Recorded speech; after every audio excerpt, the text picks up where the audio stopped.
ನಮಸ್ಕಾರ, ಆದಾಬ್, ಜೈ ಭೀಮ್. ನಾನು ನಿಮ್ಮ ಭಾಗ್ಯನಾರಾಯಣ ಬೊಗ್ಗವರಪು. ನೀವು ನೋಡ್ತಾ ಇದ್ದೀರಿ ಸುದ್ದಿ ಸರ್ಕಲ್. ನಿನ್ನೆ ಭಾನುವಾರ ರಜಾ ದಿನ ಆದರೂ ಸಹ ಅದನ್ನು ಸಹ ಲೆಕ್ಕಕ್ಕೆ ತೆಗೆದುಕೊಳ್ಳದೆ ಭಾರತದ ಮುಖ್ಯ ಚುನಾವಣಾ ಆಯುಕ್ತ ಮಿಸ್ಟರ್ ಜ್ಞಾನೇಶ್ ಕುಮಾರ್ ಗುಪ್ತಾ 4 ರಾಜ್ಯಗಳು ಒಂದು ಕೇಂದ್ರಾಡಳಿತ ಪ್ರದೇಶಕ್ಕೆ ಚುನಾವಣಾ ದಿನಾಂಕಗಳನ್ನು ಘೋಷಣೆ ಮಾಡಿದ್ರು.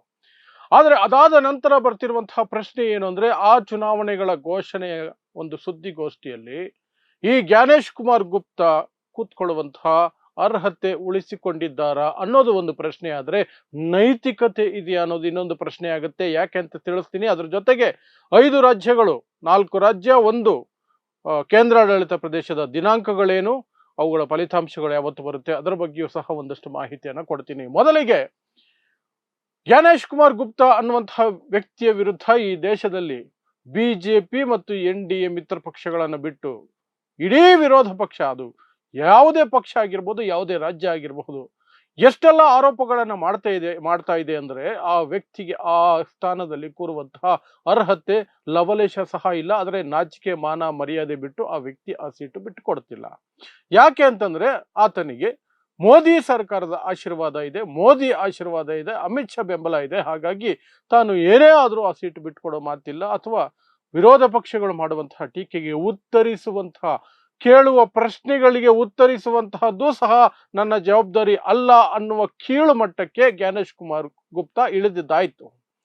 ಅದರ ಜೊತೆಗೆ ಬರುವಂತಹ ಪ್ರಶ್ನೆ ಏನು ಅಂದ್ರೆ, ಜ್ಞಾನೇಶ್ ಕುಮಾರ್ ಗುಪ್ತಾಗೆ ನೈತಿಕತೆ ಇತ್ತ ನಿನ್ನೆ ಆ ಸುದ್ದಿಗೋಷ್ಠಿಯಲ್ಲಿ ಕೂತ್ಕೊಂಡು ಚುನಾವಣಾ ದಿನಾಂಕಗಳನ್ನು ಘೋಷಣೆ ಮಾಡೋದಕ್ಕೆ?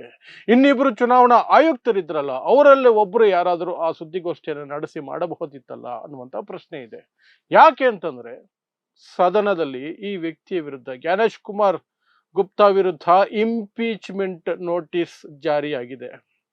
ಪ್ರತಿಪಕ್ಷಗಳು ಸುಮಾರು 193 MP ಸಿಗ್ನೇಚರ್ ಹಾಕಿ ಈ ವ್ಯಕ್ತಿಯನ್ನ ಆ ಹುದ್ದೆಯಿಂದ ಪದಚ್ಯುತಿಗೊಳಿಸಬೇಕು ಅನ್ನುವಂತಹ ಮನವಿ ಮಾಡಿಕೊಂಡು ಇಂಪೀಚ್ಮೆಂಟ್ಗೆ ಅರ್ಜಿಯನ್ನ ಹಾಕಿದ್ದಾರೆ. ಆ ಅರ್ಜಿ ಇರಬೇಕಾದರೆ ಈ ವ್ಯಕ್ತಿಗೆ ಆ ಸುದ್ದಿಗೋಷ್ಠಿಯನ್ನ ನಡೆಸುವಂತಹ ನೈತಿಕತೆ ಇತ್ತ ಅಂತ ಕೇಳಬೇಕಾಗತ್ತೆ. ಯಾಕೆಂದ್ರೆ ಓಂ ಪ್ರಕಾಶ್ ಬಿರ್ಲಾ ಅವರ ವಿರುದ್ಧ, ಲೋಕಸಭೆಯ ಸ್ಪೀಕರ್ ಆಗಿದ್ದಂತಹ ಅಥವಾ ಆಗಿರುವಂತಹ ಓಂ ಪ್ರಕಾಶ್ ಬಿರ್ಲಾ ವಿರುದ್ಧ ಅವಿಶ್ವಾಸ ನಿರ್ಣಯವನ್ನ ಮಂಡಿಸಿ ನೋಟಿಸ್ ಕೊಟ್ಟಾಗ ಪ್ರತಿಪಕ್ಷಗಳು, ಓಂ ಪ್ರಕಾಶ್ ಬಿರ್ಲಾ ಸದನಕ್ಕೆ ಬರಲಿಲ್ಲ.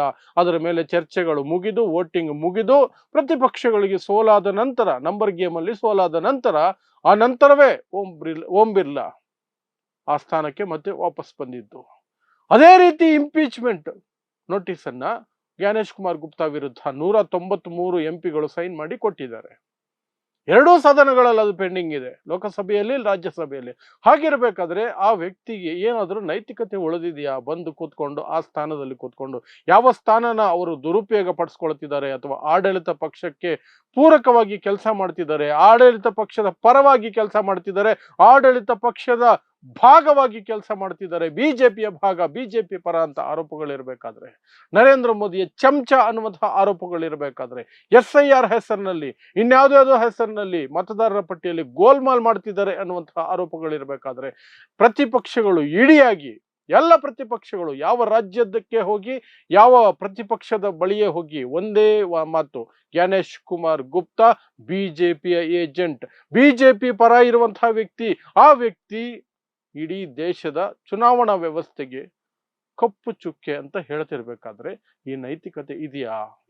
ನಿನ್ನೆ ಚುನಾವಣಾ ಇದನ್ನ ವೇಳಾಪಟ್ಟಿಯನ್ನು ಪ್ರಕಟಿಸಬೇಕಾದ್ರೆ ಅದರ ನೇತೃತ್ವವನ್ನು ವಹಿಸಿ ಸುದ್ದಿಗೋಷ್ಠಿಯನ್ನು ನಡೆಸೋದಕ್ಕೆ ಅನ್ನುವಂತಹ ಪ್ರಶ್ನೆ ಜೋರಾಗಿ ಬಂದೇ ಬರುತ್ತೆ. ಅದಕ್ಕೆ ಪೂರಕವಾಗಿ ನಿನ್ನೆ ಚುನಾವಣಾ ದಿನಾಂಕಗಳು ಘೋಷಣೆ ಆಯಿತು. ಇವತ್ತು ವೆಸ್ಟ್ ಬೆಂಗಾಲ್ನಲ್ಲಿ 50 ಜನ ಸರ್ಕಾರಿ ಅಧಿಕಾರಿಗಳನ್ನ ಅಲ್ಲಿಂದ ತೆಗೆದು ಬಿಸಾಕಿದ್ದಾರೆ. ಚುನಾವಣಾ ಆಯೋಗಕ್ಕೆ ಅಧಿಕಾರ ಚುನಾವಣೆಗಳು ಘೋಷಣೆ ಆದ ನಂತರ ಬರ್ತದೆ. ಯಾರ ಬೆಂಬಲಕ್ಕೆ ಇದು ಅಥವಾ ಯಾರಿಗೆ ಅನುಕೂಲ ಆಗಲಿ ಇದು ಅನ್ನೋದನ್ನ ನೀವೇ ತೀರ್ಮಾನಿಸಿಕೊಳ್ಳಬಹುದು. ಅದನ್ನು ವಿವರಿಸುವ ಅವಶ್ಯಕತೆ ಇರಲ್ಲ. ಮಮತಾ ಬ್ಯಾನರ್ಜಿ ಅದನ್ನು ವಿರೋಧಿಸಿ ಇವತ್ತು ಸಂಜೆ 4 ಗಂಟೆಗೆ ಬಹಿರಂಗ ಪ್ರತಿಭಟನೆಯನ್ನ ಮಾಡಿದ್ರು. ಬಹಿರಂಗ ಪ್ರತಿಭಟನೆಯನ್ನ ಮಾಡಿದ್ರು ಕೋಲ್ಕತ್ತಾದ ಬೀದಿಗಳಲ್ಲಿ. ಬೀದಿಗಿಳಿಬೇಕಾಗಿದೆ ಪ್ರತಿಪಕ್ಷದ ನಾಯಕರು, ಪ್ರತಿಯೊಬ್ಬರು ಸಹ ಬೀದಿಗಿಳಿಬೇಕಾದ ಸನ್ನಿವೇಶವನ್ನ ನಿರ್ಮಾಣ ಮಾಡ್ತಿದ್ದಾರೆ. ಸುಮ್ನೆ ಪ್ರತಿಪಕ್ಷದ ನಾಯಕರನ್ನ, ಮುಖ್ಯಮಂತ್ರಿಗಳನ್ನ ಜೈಲಿಗೆ ಹಾಕೋದು, ಕೋರ್ಟ್ ಆಮೇಲೆ ಹೇಳುತ್ತೆ ಅಟ್ಲೀಸ್ಟ್ ಇದು ವಿಚಾರಣೆ ನಡೆಸೋದಕ್ಕೂ ಸಹ ಅರ್ಹ ಅಲ್ಲದಂತಹ ಕೇಸು, ಯಾಕೆ ಇವರನ್ನ ಬಂಧಿಸಿದ್ರಿ, ಯಾಕೆ ಇದನ್ನ ಒಂದು ಕೇಸ್ ಮಾಡಿದ್ರಿ ಅಂತ ಇಡಿ ಸಿಬಿಐಗೆ ಕ್ಯಾಕರ್ಸು ಉಗಿದು ಅವರ ಮೇಲೇನೆ, ಆ ಇಡಿ ಸಿಬಿಐ ಆ ಅಧಿಕಾರಿಗಳ ಮೇಲೇನೆ ಕ್ರಮ ಆಗಬೇಕು, ಡಿಪಾರ್ಟ್ಮೆಂಟಲ್ ಎನ್ಕ್ವೈರಿ ಆಗಬೇಕು ಅಂತ ಕೋರ್ಟ್ಗಳು ಹೇಳ್ತವೆ. ಕೇಜ್ರಿವಾಲ್ ಪ್ರಕರಣದಲ್ಲಿ ಅದೇ ಆಗಿತ್ತು, ಲಿಕ್ಕರ್ ಸ್ಕ್ಯಾಮ್ ಪ್ರಕರಣ ದೆಹಲಿದು. ಆ ರೀತಿ ಇರಬೇಕಾದ್ರೆ ಪ್ರತಿಪಕ್ಷ ನಾಯಕರಿಗೆ ಬೇರೆ ದಾರಿ ಇಲ್ಲ, ಬೀದಿಗೆ ಬರಬೇಕಾದಂತಹ ಅನಿವಾರ್ಯತೆ ಇದೆ. ಜನರ ಮುಂದೆ ತಮ್ಮ ನೋವನ್ನ, ತಮಗಾಗ್ತಿರುವಂತಹ ಅನ್ಯಾಯವನ್ನ, ದೌರ್ಜನ್ಯವನ್ನ ತೋರಿಸ್ಕೊಳ್ಳೋ ಅವಶ್ಯಕತೆ, ಅನಿವಾರ್ಯತೆ ಇದೆ. ಹಾಗಾಗಿ ಮಮತಾ ಬ್ಯಾನರ್ಜಿ ಇವತ್ತು 4 ಗಂಟೆಗೆ ಕೋಲ್ಕತ್ತಾದ ಬೀದಿಗಳಲ್ಲಿ, ರಸ್ತೆಯಲ್ಲಿ ಪ್ರತಿಭಟನೆಯನ್ನ ನಡೆಸಿದ್ರು. ನನ್ನ ರಾಜ್ಯ ಸರ್ಕಾರದಲ್ಲಿದ್ದಂತಹ 50 ಜನ ಅಧಿಕಾರಿಗಳನ್ನ ರಾತ್ರೋರಾತ್ರಿ ಬೇರೆ ಕಡೆಗೆ ಹಾಕ್ಬಿಟ್ಟಿದ್ದಾರೆ, ಚುನಾವಣಾ ಅಧಿಕಾರಿಗಳು ಅಂತ, ಚುನಾವಣಾ ಆಯೋಗ ಅಂತ. ಸೊ ಅದರಲ್ಲೇ ಸ್ಪಷ್ಟವಾಗಿ ನಿಮಗೆ ಗೊತ್ತಾಗುತ್ತೆ. ಇನ್ನು ಅದು ಒಂದು ಕಡೆ ಆದರೆ, ಈ ಕಡೆ ಚುನಾವಣಾ ದಿನಾಂಕಗಳು ಘೋಷಣೆ ಆಯ್ತಲ್ಲ, ಆ ದಿನಾಂಕಗಳು ಏನು ಅದರ ಬಗ್ಗೆ ಸಣ್ಣದಾಗಿ ಹೇಳೋದಾದ್ರೆ, ಅಸ್ಸಾಂ, ಕೇರಳಂ ಮತ್ತು ಪುದುಚೇರಿ, ಅಸ್ಸಾಂ, ಕೇರಳಂ ಮತ್ತು ಪುದುಚೇರಿಯಲ್ಲಿ 9ನೇ ತಾರೀಕು, ಏಪ್ರಿಲ್ 9ನೇ ತಾರೀಕು ಮತದಾನ ಇರುತ್ತೆ. ಪಶ್ಚಿಮ ಬಂಗಾಳದಲ್ಲಿ ಮಾತ್ರ 2 ಹಂತಗಳಲ್ಲಿ ಮತದಾನ ಇರುತ್ತೆ, ಏಪ್ರಿಲ್ 23, ಏಪ್ರಿಲ್ 29, ಮತ್ತು ತಮಿಳುನಾಡಿನಲ್ಲಿ ಏಪ್ರಿಲ್ 23ನೇ ತಾರೀಕೆ ಇರುತ್ತೆ, ಅಲ್ಲಿ 1 ಹಂತದ ಮತದಾನ. ಸೊ ಹೀಗೆ ಎಲ್ಲ ರಾಜ್ಯಗಳು ಮ್ಯಾಕ್ಸಿಮಮ್ 2 ಇದರಲ್ಲಿ ಹೋಗುತ್ತೆ. ಕಳೆದ ಬಾರಿ ವೆಸ್ಟ್ ಬೆಂಗಾಲ್ನಲ್ಲಿ 8 ಹಂತದ ಮತದಾನವನ್ನ ನಡೆಸಿದ್ರು ಇದೇ ಚುನಾವಣಾ ಆಯೋಗ.